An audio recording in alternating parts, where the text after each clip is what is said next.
আসসালামু আলাইকুম। আপনারা যারা নতুন খামারি বা নতুন খামার করার চিন্তাভাবনা করতেছেন বা ৫টা বা ১০টা গরু নিয়ে খামার করার চিন্তাভাবনা করতেছেন তাদের জন্য এই ভিডিওটা।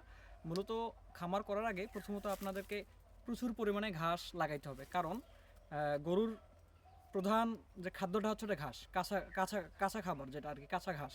হ্যাঁ, সবুজ ঘাস, যেমন আমার পিছনে আপনারা ঘাস দেখতেছেন।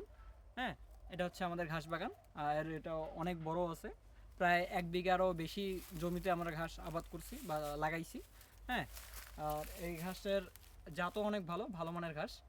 আর গত পরশু বাংলাদেশ পরিসংখ্যান অফিস থেকে আমাদের খামার ভিজিট করতে আসে দুইজন অফিসার। তো সবগুলো হিসাব নিকাশ করে আমরা একটা বছরে আমরা যে একটা হিসাব দেখলাম যে আমাদের গরুকে আমরা বছরে ১,১০,০০০ টাকা প্লাস ঘাস খাওয়াই।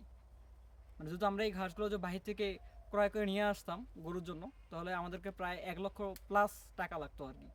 আহ, আসলে এক বছর যদি একটা খামারে ১,০০,০০০ টাকার ঘাস কিনে খাওয়াইতে হয়, তাহলে একটা জিনিস বিবেচনা করে দেখেন আপনি খামারে কত বড় একটা লস করবেন।